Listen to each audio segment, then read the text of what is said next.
Tonight on Greater Boston, coming to you from the Boston Public Library, former Governor Michael Dukakis joins me on the troubled state of democracy and the troubled state of the T, even with the restoration of the Orange Line. Plus, my conversation with filmmaker Michael Kirk on his latest Frontline film, a deep dive into what led to the January 6th insurrection and the political reaction after.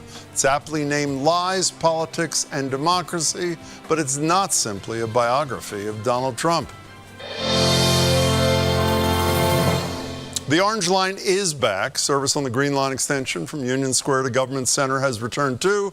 And while it was a pleasant surprise to many, including me, that the planned 30-day shutdown actually was over after 30 days, this is far from the end of trouble at the T. The D line will shut for 9 days, 3 times, between now and the end of next month, which may just inconvenience the Green Line's most famous rider, former Massachusetts governor and the 1988 Democratic nominee for president, Michael Dukakis. He's now professor emeritus of political science at Northeastern University, and as you know, a lifelong public transportation advocate. Governor, it's great to see you. Thanks for being here. I want to play a little sound from President Biden in my hometown of Philadelphia on September 1st. Here it is. There's no question that the Republican Party today is dominated, driven, and intimidated by Donald Trump and the MAGA Republicans. And that is a threat to this country. MAGA Republicans do not respect the Constitution. They do not believe in the rule of law. They do not recognize the will of the people. They refuse to accept the results of a free election. You know, on that last note, Governor Dukakis, you probably saw the thing in the New York Times where they reached out to 12.5 Republican nominees for U.S. Senate and governor. 2/3 of them refused to commit to accepting the results of their election. By the way, Jeff Deal here had a no comment, the Republican nominee, until the next day when he stepped that back. How worried are you about the future of this country's democracy? I'm worried a lot. You know, I've given my life and willingly and enthusiastically to this political system and to this country and this state. And I don't understand these folks. What are they talking about? They won't accept the results. The most recent national election was probably the best run, the fairest. What can I tell you? It was tribute to the folks at the local and the state level that run those elections, and they did a fabulous job. And you have to be very concerned to see this kind of reaction now repeated again, at least initially by Deal and others, suggesting that they're not committed to this.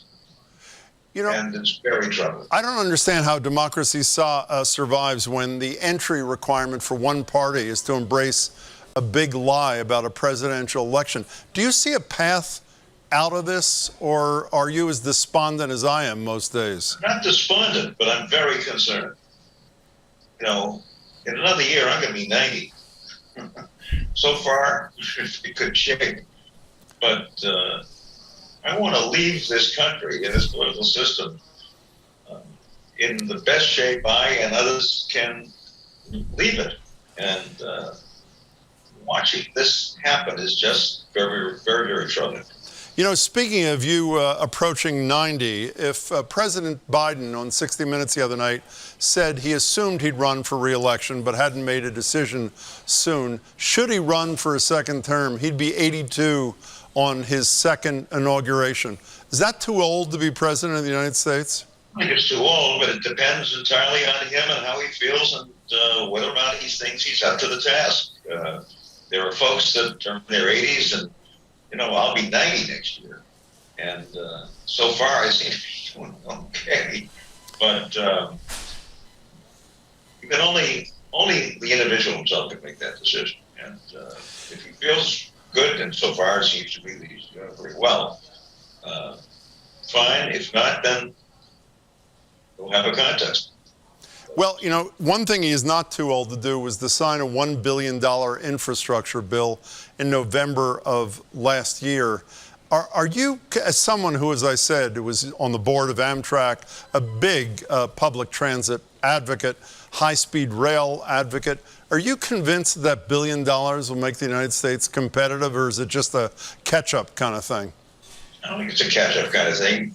It's certainly necessary, no question about it, not just in Massachusetts, but all over the country. I mean, we have work to do to build a first-class national transportation system, rail in particular, as you know, which I feel very strongly about. But it's embarrassing to look at the way we're kind of struggling, both here and elsewhere, to run a decent public transportation system. I'd like to think when I was governor that we produced a good one and did good work about it. But, you go to Europe, you go to the Far East, and it's embarrassing to come back to the United States and see what we've got here. Well, let me, for people who don't follow as closely as you do, China at the end of last year had 25,000 miles of high-speed rail. The fastest that the Acela goes for, I think, 49.9 miles is 150 miles an hour. 9 years ago, I wrote a piece about high-speed rail in the Boston Globe magazine, and I talked to a guy named Michael Dukakis. Here's part of what he said to me. High speed will address increasingly clogged roads and airports, save energy, make travel virtually weatherproof. Dukakis says Amtrak trains will hit 220 miles per hour by 2040. Dukakis's publicly funded train would get you to New York in 90 minutes. I know you're not Nostradamus. Any chance we hit 220 by 2040 on the track we're currently on? Excuse that. Governor? Not on the track. Not on the track we're currently on. Is it possible for us to achieve those goals? Yeah, sure is. No question about it. But we got to get serious about it. We got to get going on it. And my hope is that the next governor is going to take this responsibility very, very seriously and go at it. Well, speaking of the next governor, as you know as well as I, one of the green lines has been shut for a month, the orange line totally. Another green line is about to shut down, as I said, for most of the end of September through the end of October. How did we get into this mess? How did we get to this kind of place in the Athens of America, Governor? Thanks for the reference. I did it for you. I'm glad you caught it. By the way, has far better transit system these days than we do. Well, I don't want to assign blame. I think when I left office, we had a damn good public transportation system. And, so much of this has to do with the quality and caliber of leadership. I don't know the people that are currently running the city. And I think they're decent people, but you can't take a look at this situation and not be very upset about our failure to do the kinds of things that I hope years ago we'd be able to do. And doesn't mean that we can't do it, but it better get started. The new governor is going to have to put this at the top of her agenda and go out there and mobilize resources we have and get it done. And it's doable. This is nothing, difficult. But it's Governor, I know you don't place blame, and I think it's convenient for people to always blame, in the case of Massachusetts, the man at the top, because we haven't had a woman yet except interim Governor Swift. But there are enough Democrats in the legislature, you know this better than I, you've served in the legislature, to override anything that Governor Baker doesn't like. Why haven't the Democrats taken the lead in the legislature and appropriated enough money to provide a tea that lures businesses, that is reliable and safe for the people of the Commonwealth? This isn't a question just of money. It's a question of leadership, management, skill, mobilizing folks that got to mobilize to do these kinds of things. I mean, I had a terrific team, headed up by Fred Salbucci, and with a wonderful guy named Frank Kevel, who was a career person at the T, a co-op student from Northeastern, kid from Dorchester, who was in charge of capital construction and planning, and a whole group of these folks who just were terrific. And I was blessed to be in a position where I could be helpful in mobilizing them and getting them going. And we had a terrific. I was there for 12 years, needless to say, so I had the time to do it. But when I left office, the team was in darn good shape. I don't know the folks that are there these days personally.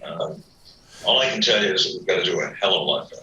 You know, Governor Dukakis, I know when South Station was named after you by Governor Patrick, you said you're not into this naming kind of thing. But I bet you if there was a north-south rail, you wouldn't mind that being named after you, as you've been the chief advocate.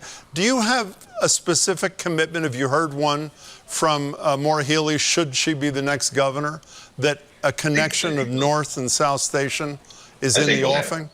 I think we'll have that commitment. And explain to people why that matters so much. That's been a core cause of yours for years and years, and a bipartisan cause. Governor Weld has joined you in that as well. Why is that so important, Governor Dukakis? It will take 60,000 cars off the road every day, and it will finally complete the north-south corridor from Maine to Washington, D.C., which is incomplete because of a 1-mile hole in downtown Boston. It's just ludicrous. And it would do enormous things for the system, for our metropolitan area, for New England. There are some other projects as well that we should be pursuing, but this is just laughable, isn't it? I mean, to tolerate this situation on the most important piece of the whole Amtrak system. So my hope is that a new governor and lots of public support can do this. It's certainly public support. The last poll I saw that the North-South Rail Link had, 82, 84, 86% approval. So it's not as if people don't understand this. They really do. And, well, Governor, we should be going to move on it. Governor Dukakis, you once told me that your mother lived to be 100. So if you're right and Maura Healey becomes the governor, I'm assuming you will be there to cut the ribbon, and I hope you are. Governor Dukakis, as always, it's a pleasure to talk to you. Be well. Send my regards. Thank you. Few things are more emblematic of an ailing American democracy than the election lies that surrounded the 2020 election and the insurrection that followed. Frontline recently looked back at both the path that led to the Capitol riot and the response after, with key Republicans occasionally challenging Donald Trump along the way, but ultimately determining that they just couldn't quit him. Kevin McCarthy makes a political decision, which is betting on the fact that President Trump will continue to have a hold over the base and the party. We see Lindsey Graham trying to get back in Trump's good graces. And I think that that's symbolic of what's happened to the Republican Party. The thing that drives 99% of the folks in politics is self-preservation. You know, to make noise might not be good in terms of my own political interests, therefore I'll stay quiet. I heard from a specific senator who said, Mitch has told us to stay quiet against the president in this period. And I think that led to a lot of what otherwise would be kind of influential senators, at least countering the voice of Donald Trump being silent. And silence is complicity. The film is Lies, Politics, and Democracy, and director Michael Kirk joined me on the night it premiered. Michael, congratulations yet again. Good to see you.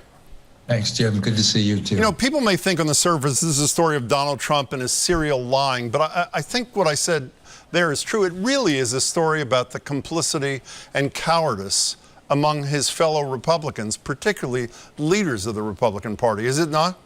Yes, I think it's a film that's in many ways more about the Republican Party and its leaders than Donald Trump. And we've been gathering string on this for 6 years while we watched the Trump administration. We made, as you probably know, because we've talked about them, 15 films about the Trump administration. And all along, we kept watching the Republican leadership jockey for what to do. Do we manipulate him? Can he manipulate us? And all the things we've seen, the empowering and the enabling and all of it as they made their deal with the devil, if you'll excuse the expression. And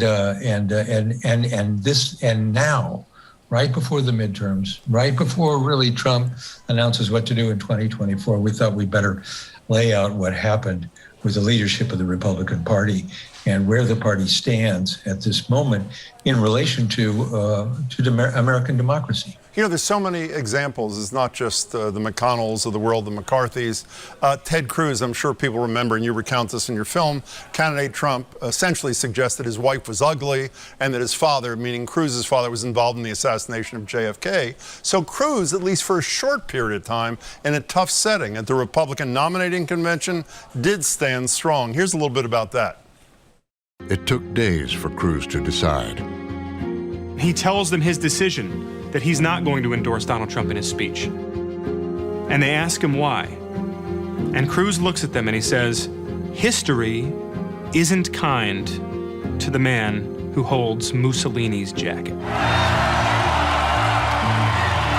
He was receiving lots of advice, imploring advice, saying to him in effect, Ted, this is bad for the party, it's bad for Trump, but it's also really bad for you and for your future if you don't get on board the Trump train. Eventually, he and virtually everybody else, except maybe Kinzinger and Cheney, did get on the Trump train. Why? Why does every single one of them decide, after a moment of courage, that Trump is the ticket for them? Somebody told me the definition of a politician is somebody who wants to be reelected. That is, that if you're a politician, you'll do whatever is necessary to get reelected in almost every case, and especially in the cases of the leadership of the Republican Party over these last few years, trying to ride herd on Trump and then finally realizing if they want to get things, they're just going to have to go along with him. And then it gets too late after January 6th for them to walk away. They realize that he's got them. He owns the MAGA base, the people President Biden last week called the extremist MAGA base. I think it's a little bit of that, Jim. I think also people like McConnell made deals and they thought, well, all I've got to do is pretend to be loyal. But of course, here they are now, their legacy tarred with what they let happen, especially as more and more of us discover what went on behind closed doors between them and Trump. But you know, McConnell is arguably one of the most strategic men on the planet. And I watched Mona Charen in your film, who obviously is a conservative commentator. She worked for Ronald Reagan, saying all they had to do, particularly after there are fine people on both sides after Charlottesville, that was the moment. Band together. Don't stand up one by one by one. She didn't mention Mitch McConnell. Mitch McConnell calls in 40 senators, 50 senators, whatever it is, and says, gentlemen and ladies, we're going to do this as one. Why did that never surface as a possibility for any of these guys and women? You mean why didn't they do things to Why didn't they unionize and essentially do it as a group rather than as individuals, which they weren't strong enough to do? Right, that's the $64,000 question about that I kept asking. Why not just step up? Why not just do it? Well, some of it is the hubris. Mitch McConnell wanted a conservative Supreme Court for the next generation, and I think he thought he could manage his relationship with Trump because he's been so successful all the way through his career at doing exactly that. But nobody in the Republican Party that I can find was ever able to manage him, to understand him, to know that this guy invaded their party. He wasn't even a Republican, and he invaded their party, and they couldn't stop him. And they really thought they could because they're kind of politicians, and they thought they could do deals. Well, he wasn't about to deal with any of them, that's for sure, except taking over and moving it the direction he's moved it in, which is now they're stuck. I can't see any of them walking away from it, and that's part of the problem when you think, well, what's the nature of the impact of all of this on the democracy? Well, that's the impact. You know, let's talk about Trump himself for a minute. I would never have thought that I would praise a filmmaker for a 2-minute opening that included Wendell Willkie, the losing candidate in 1944, I think. Could you just describe the first 2 minutes of this film, which are really electric? We were sitting around trying to finish the film, trying to think of a way to finish the film. And I got this bright idea that why don't we get everybody who's ever done the concession speech, even from the days when it was a telegram they sent, and they basically read the telegram. Let's get them all, everybody who we can find, and we dug out all the stock footage as far back as we could go, as far back as television goes, I think, and laid them all out. And there they were in little bursts. And it was just fabulous. And first the argument was, well, we should start with Trump. And no, we'll finish with Trump. Because after you see history laid out that way, and that nobody has ever done what Donald Trump did at 2:30 in the morning on the night after the election, it really makes, in a way, the point about the entire film. Well, you know, it also, as a student of your films, Michael Kirk, when I'm watching that little Trump bite, saying I won, actually, I hearken back to one of your great quadrennial features, The Choice, where you spend 2 hours on each candidate, and you talk about the influence of Roy Cohn, people know from the McCarthy hearings, as lawyer for the Trump family, when they come out, if I remember correctly, from a housing discrimination case that they were brutalized and lost in. He basically tells Trump, say we won relentlessly and never stop, and people will believe us. And decades later, it's the lessons of Roy Cohn that Donald Trump has internalized. On election night, the night he lost, as you show, in Iowa to Ted Cruz, all that stuff traces back to Cohn, no? That's absolutely right. And you and I may be the only people, and our editor and the other people on my team, who remember all those strands and tentacles of things that Trump does, but they're all there. They were all there. They were in plain sight, Jim, since 2014, 2015, as he started to make the run. But we just never, we all believed, I think, that the pivot would happen, and suddenly the power and the majesty give way to the responsibility when you're Donald Trump sitting in the Oval Office. But of course, as we know, that was not to be. You even go back as far as to say he thought the Emmys were rigged when The Apprentice lost on Best Whatever reality show. You know, I want to change gears. You have Jonathan Karl from ABC in your film, and I want to read a quote to you in Margaret Sullivan, the media critic in the Washington Post, final column the other day. Here's what Karl is quoted as saying: "How do you cover a candidate who is effectively anti-democratic?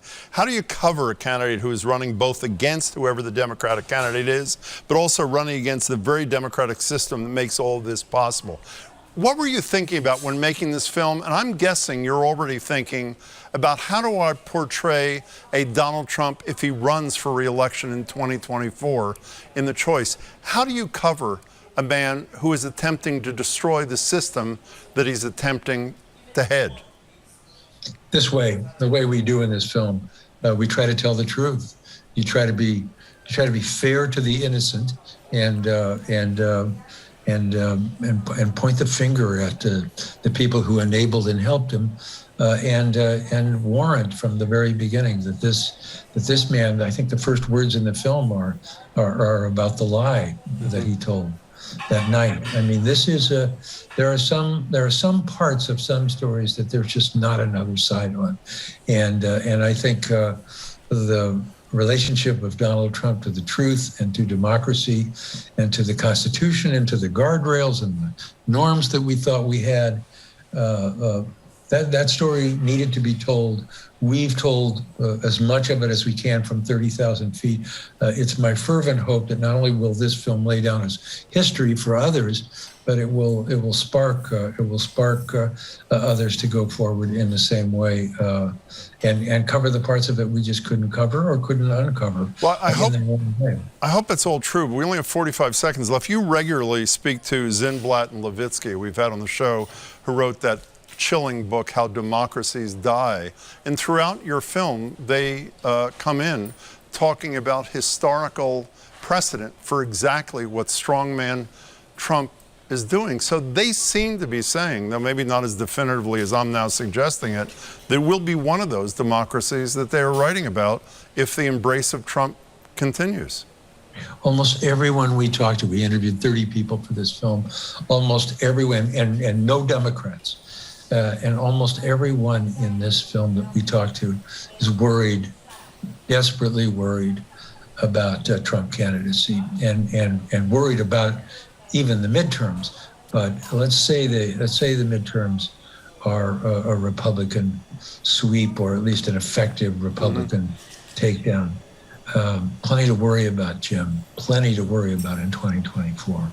Well, you brilliantly... And that's from the people we talked to. What's that? Sorry. And that's from the people we talked to. That's not even my opinion. I want to put my head under the pillow all the time. You know, it's a scary time. Well, you watch the film, and I think people learn it's time to get your head out from under the pillow. And another spectacular piece of work by you and your colleagues. Michael, thanks so much. Appreciate your time. Thank you. You can catch Frontline's Lies, Politics, and Democracy on the PBS video app and online at pbs.org/frontline. That's it for tonight. We'll be back tomorrow with a look at the state of the COVID pandemic, which President Biden has declared over. But is it? A couple of public health experts join me. Plus, the former mayor of San Juan, Puerto Rico, Carmen Yulín Cruz, joins me on how the island is faring 2 days after Hurricane Fiona hit and 5 years after Maria. Thank you for watching, and please don't forget Ukraine.